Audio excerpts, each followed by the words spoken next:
What does it mean when the most dangerous type of weapon on Earth gets built faster than expected, and almost nobody seems to care? Right now, while you're watching this, a nuclear weapon that took decades to design has just cleared its final production milestones 3 full months ahead of schedule, and the timing of that achievement should make everyone pause and pay attention. If you want to actually understand what's happening in the world right now instead of just scrolling past headlines that don't make sense, do me a favor. Hit the subscribe button, slam that like button, and share this video with someone who thinks they understand global power but might be missing the biggest shift in decades. You're about to learn something that changes how you see everything unfolding across the Middle East, Eastern Europe, and the Pacific. Let's get into it. Here's what actually happened, stripped of the panic and the propaganda. The United States just finished building a new nuclear bomb called the B-6113. But here's the part that matters. It wasn't just completed. It was completed early, and not by a few days or a couple of weeks. The most sensitive components inside this weapon, the parts that make it actually work, were certified and ready for deployment 3 months ahead of the target date. In the world of nuclear weapons, where delays are common and schedules stretch for years, finishing early is almost unheard of. This isn't how these programs usually go. Something changed. And understanding what changed tells you more about the next 10 years of global conflict than 100 news articles about troop movements or missile tests ever could. Let's be clear about what this weapon actually is, because the internet has already filled up with wild theories and half-truths. The B-6113 is a nuclear gravity bomb. That means it gets dropped from an airplane, it falls, and then it detonates. Simple concept, but the engineering behind it is anything but simple. This bomb belongs to a family of American nuclear weapons that stretches back decades. The B-61 series has been around since the 1960s, constantly upgraded, constantly refined. This new version, the B-6113, represents the latest evolution in that long line, and it's designed for one very specific job: destroying targets that are buried so deep underground that almost nothing else in the American arsenal can reach them. Now, before we go any further, let's kill a myth that's already spreading online. This weapon is not about to be dropped on Iran. There's no credible evidence that it's been assigned to any current battlefield. Nobody in the Pentagon has suggested it's heading to the Middle East anytime soon. The people pushing that narrative are either confused or deliberately trying to stir up fear. The reality is more complicated and, frankly, more interesting. This bomb exists for a much bigger reason than any single conflict happening right now. It exists because over the last 20 years, America's biggest rivals have been digging: Russia, China, Iran, North Korea. All of them have spent billions of dollars moving their most important military assets underground. Command centers, missile silos, weapon storage facilities, leadership bunkers. They've gone deeper and deeper, betting that depth alone will protect them. The B-6113 is America's answer to that bet. Let's talk about what makes this weapon different. You might hear people call it a tactical nuke. That's wrong. Tactical nuclear weapons are smaller, designed for use on a battlefield, meant to be deployed closer to the fighting. This is not that. The B-6113 is a strategic weapon. That word matters. Strategic means it's reserved for the biggest, most serious targets. It means it's not something you use lightly or often.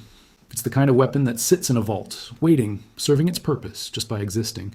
And its purpose isn't really to explode. Its purpose is to make sure other countries know it could explode. That's deterrence. That's the entire game. Now let's talk about power, because this is where numbers start to sound almost unbelievable. The estimated yield of this weapon, meaning the explosive force it can release, is somewhere in the range of a few hundred kilotons. To put that in perspective, the bomb that destroyed Hiroshima in 1945 had a yield of about 15 kilotons. So this new weapon could be roughly 20 times more powerful. 20 times. Let that sink in for a second. But here's something most people don't understand. 20 times the explosive energy doesn't mean 20 times the destruction. Physics doesn't work that way. The relationship between yield and damage is complicated. Terrain matters, weather matters, altitude of the detonation matters, the target itself matters. A weapon exploding over an open field does very different damage than one penetrating near a reinforced bunker. Still, even with all those variables, a weapon in this range could absolutely devastate a large military installation. We're not talking about a small blast. We're talking about a detonation that could flatten everything within miles under the right conditions. But here's what's really fascinating. This isn't just a bigger version of the old atomic bombs. The science has evolved. Those early weapons worked through fission. You split heavy atoms apart, and that releases energy. It's powerful, but limited. Modern thermonuclear weapons like the B-6113 work differently. They use fission as a trigger. The first explosion creates the heat and pressure needed to ignite a second stage. Fusion. That's the same process that powers the sun. Hydrogen atoms smashing together, releasing enormous amounts of energy. That two-stage design is what allows modern nuclear weapons to be so much more powerful than the bombs dropped in World War II. It's also what makes them so much more compact. You get more bang in a smaller package. And that matters when you're trying to deliver the weapon accurately from an aircraft flying through hostile airspace. Speaking of delivery, let's talk about how this bomb actually gets to its target, because this is where strategy and technology come together in a really interesting way. The B-6113 is designed to be carried by two specific aircraft.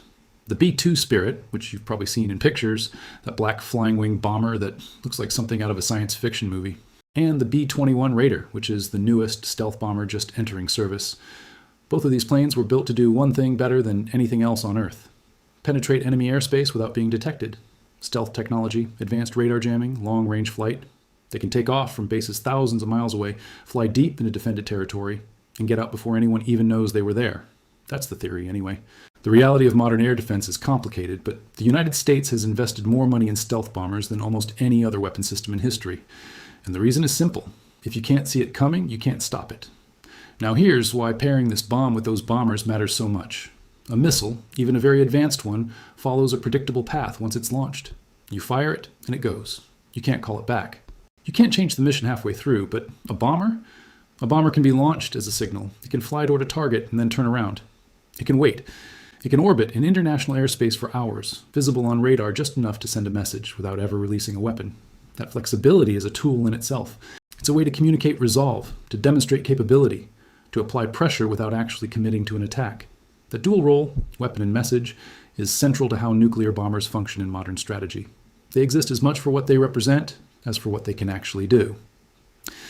Let's get back to the timeline, because this is where the story gets truly unusual. The first completed production unit of the B-6113 came off the assembly line in May of 2025. That was almost a full year ahead of the original schedule. Then, just a few months ago in mid-2026, the agency responsible for building America's nuclear weapons made another announcement. Every sensitive component scheduled for production this year was finished 3 months early. Not on time. Early. One of those components is called a canned subassembly. It's a part of the weapon's secondary stage, the fusion part. It's one of the most difficult and tightly controlled pieces to manufacture. Getting that component certified means it passed every test, every quality check, and it's ready to go into an actual warhead that will sit in the active stockpile. That's not a small thing. That's a major milestone.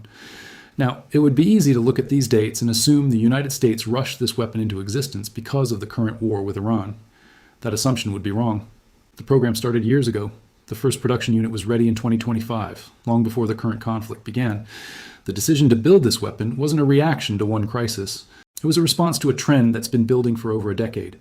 Other countries, particularly near-peer competitors like Russia and China, have been investing heavily in underground infrastructure.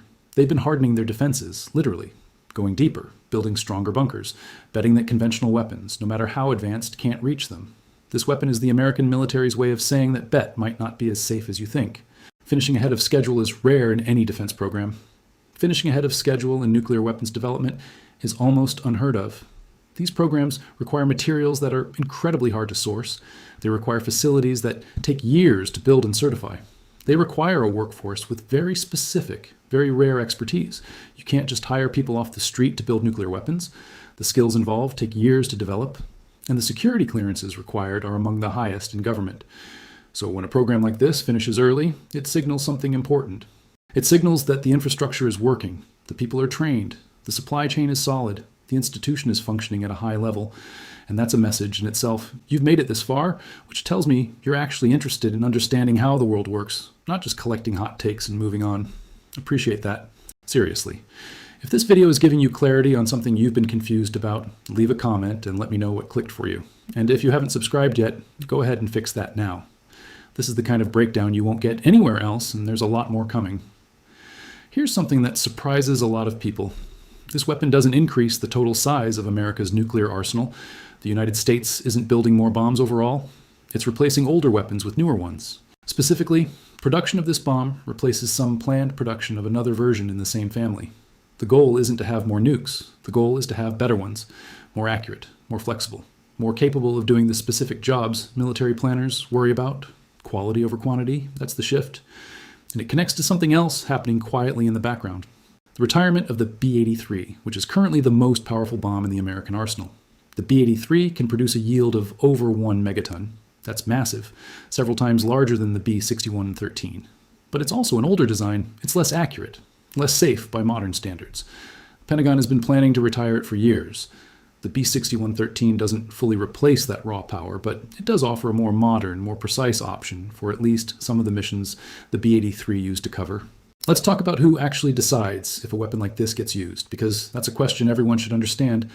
The authority to use nuclear weapons in the United States rests with the President. Only the President. Congress doesn't vote. The Secretary of Defense doesn't have a veto. The military can't override the order. If the President gives a lawful and authenticated order to use a nuclear weapon, the system is designed to carry it out.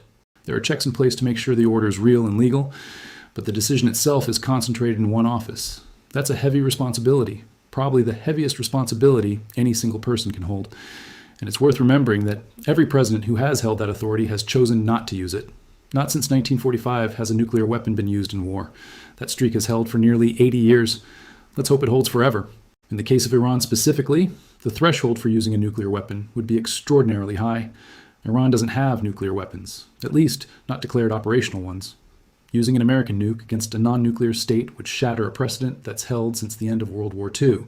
It would isolate the United States diplomatically. It would invite retaliation across the region in ways that are hard to even predict. It would likely push other countries toward pursuing their own nuclear programs, because the lesson would be clear. If you don't have nukes, you're vulnerable in a way that nothing else can protect you from. That's exactly the opposite of what American policy has tried to achieve for decades. The goal has been non-proliferation, fewer countries with nukes, not more. Using one against Iran would undermine that goal in a profound way. So if this weapon isn't meant to be used against Iran, what's the point of finishing it now, in the middle of a conflict? The answer is deterrence. And deterrence works in layers. It works on Iran, sure, but it also works on Russia, on China, on North Korea, on any country that might be watching the current conflict and making calculations about how far they can push in their own region. The existence of this weapon, and the fact that it was completed ahead of schedule, sends a message. The message is simple. American nuclear capability is not stagnant. It's not rusting in a warehouse somewhere. It's being actively modernized, improved, and expanded in terms of what it can do. That message is aimed far beyond the Middle East. Here's where the story gets even bigger, and this is the part most coverage completely misses. The B-6113 is not the only nuclear modernization program the United States has running right now. It's one of 6, and according to official reports, all 6 of those programs are currently ahead of schedule. All of them. Let that sink in. For decades after the Cold War, America's nuclear infrastructure was in decline. Facilities were aging, expertise was drying up, budgets were cut. The whole system was in slow-motion decay. The fact that 6 major programs are now finishing early simultaneously represents a complete reversal of that trend. It represents a rebuilding of capability that has huge strategic implications. This isn't just about one bomb. It's about an entire industrial and scientific base coming back online. Foreign governments are absolutely paying attention to this. Intelligence agencies in Moscow, Beijing, Tehran, Pyongyang, they're all tracking these timelines. They're all asking the same question. If the Americans can finish 6 nuclear programs ahead of schedule, what else are they capable of that we don't know about yet? That uncertainty is valuable. It's a feature, not a bug. The less predictable American capability appears, the more cautious adversaries have to be in their own planning. And caution, in this context, can prevent wars before they start. Let's go deeper into how this weapon is actually supposed to work against a hardened target, because the physics and strategy here are fascinating. The B-6113 is not technically an Earth-penetrating weapon. There's a related bomb, the B-6112, that has some penetration capability, but even that can't drill hundreds of feet underground like people imagine. Physics puts hard limits on how deep a weapon can go before it destroys itself on impact. But here's the thing. You don't always need to reach the deepest chamber to destroy a facility. A nuclear detonation near the surface can send a shockwave through the surrounding rock and soil. That shockwave can collapse tunnels. It can sever power and ventilation systems. It can bury access points under rubble. It can crack structural supports deep underground. Even if the innermost room survives intact, the facility as a whole can be rendered completely useless. And in military terms, that's often good enough. But there's a broader point to understand here. The deeper and better built a target is, the harder it is to guarantee destruction with any single strike, nuclear or not. That's why military planners spend years studying geology, construction techniques, satellite imagery, intelligence reports, anything that can give them a better picture of what's actually underground. A nuclear weapon isn't a magic solution that automatically wins. It's a tool, a very powerful tool, but one that still requires intelligence, planning, and precision to use effectively. And, in many cases, Repeated conventional strikes, cyber attacks, or special operations can disable a target just as well without crossing the nuclear threshold. Nuclear options are the last resort, not the first. The role of this weapon, then, is not to be used. It's to make sure adversaries believe it could be used. That belief changes how they think. It changes where they build. It changes how much money they pour into fortifications. It changes the calculations they make when they're deciding whether to escalate a crisis. And all of that happens silently, invisibly, without a single bomb ever leaving a storage bunker. That's the real power of a nuclear weapon in the modern world. It's not the explosion, it's the shadow the weapon casts over every decision made by people who know it exists. If you're still watching, you're the kind of person who actually wants to understand the world instead of just reacting to it. That's rare, and it's valuable. Do yourself a favor and make sure you're subscribed, because I put this level of research and clarity into every single video on this channel. Drop a like if this helped you connect the dots on something that didn't make sense before. And seriously, share this. Most people have no idea what's actually happening behind the headlines, and this is the kind of breakdown they need to see. Let's zoom out and put this all in context, because the implications go way beyond one bomb or one conflict. What we're watching right now is a shift in the global balance of power that's been building for years, mostly out of sight. After the Cold War ended, the United States scaled back its nuclear infrastructure. It made sense at the time. The Soviet Union was gone. The existential threat seemed to be over. Resources shifted to other priorities. Counterterrorism, counterinsurgency, regional conflicts. Nuclear weapons became something people thought about less and less. But while America was focused elsewhere, other countries were quietly preparing for a different kind of future. Russia never fully demilitarized. China started a massive military expansion. Smaller powers like North Korea pursued their own nuclear programs. And all of them, in different ways, started investing in defensive infrastructure designed to survive a conflict with the United States. The B-6113 and the broader modernization effort it represents is America's acknowledgement that the post-Cold War peace dividend is over. We're back in an era of great power competition. And in that era, nuclear weapons matter again. Not because anyone wants to use them, but because their existence shapes what's possible and what's not. They set boundaries, they create red lines, they force restraint in ways that conventional weapons alone cannot. And the modernization of those weapons signals that the United States is taking that competition seriously. Here's the uncomfortable truth that sits underneath all of this. Deterrence only works if the other side believes you. If they think your weapons are old, unreliable, or that you lack the will to use them, deterrence fails. The whole system breaks down. That's why finishing this weapon early matters. It's proof of capability. It's proof of investment. It's proof that the infrastructure is there, the expertise is there, and the commitment is there. That proof reassures allies and puts adversaries on notice. Both of those effects are happening at the same time, right now, as a result of this one program finishing ahead of schedule. Now let's address the elephant in the room. Is this dangerous? Absolutely. Anytime you're talking about nuclear weapons, you're talking about danger. These are devices designed to kill enormous numbers of people and render entire areas uninhabitable. There's no sugarcoating that. But here's the paradox that's defined global security for the last 80 years. The existence of these weapons has likely prevented their use. The fear of mutual destruction has kept the major powers from going to war with each other directly. It's a grim calculus, but it's held. The world hasn't seen a great power war since 1945, and nuclear deterrence is a big part of why. So yes, modernizing these weapons is dangerous, but allowing them to decay, allowing adversaries to believe they no longer work or that America has lost the ability to maintain them, that might be even more dangerous, because that belief could lead to miscalculation. And miscalculation in a nuclear-armed world is the worst-case scenario. The timing of this weapon's completion, coinciding with ongoing operations against Iran, adds a layer of complexity that's hard to ignore. Even though this bomb isn't intended for immediate use in that conflict, its existence in the background changes the psychology of the situation. It reminds everyone involved, Iran, Russia, China, European allies, regional partners, that behind every conventional strike, there's a deeper capability held in reserve. That reminder doesn't need to be spoken, it just needs to be known. And now it is. Let's talk about what happens next, because that's what everyone really wants to know. In the short term, probably nothing dramatic. This weapon will enter the stockpile, it will be stored, it will be maintained. Crews will train on how to load it, how to deliver it, how to handle it safely, but it won't be used. The odds of actual use remain extraordinarily low. The real impact will be strategic and psychological. Other countries will adjust their planning. They'll invest more in defenses. Or maybe they'll reconsider whether those defenses are even worth the cost anymore. Right? Diplomatic negotiations will shift slightly because the background assumptions about what's possible in a worst-case scenario have changed. and the United States will continue modernizing the rest of its nuclear arsenal, because this is just one piece of a much larger effort. In the longer term, this could mark the beginning of a new arms race, not in terms of total numbers, but in terms of capability. Russia will respond, China will respond, other countries will watch and make their own decisions. The global nuclear landscape, which has been relatively stable for decades, might start to shift in unpredictable ways.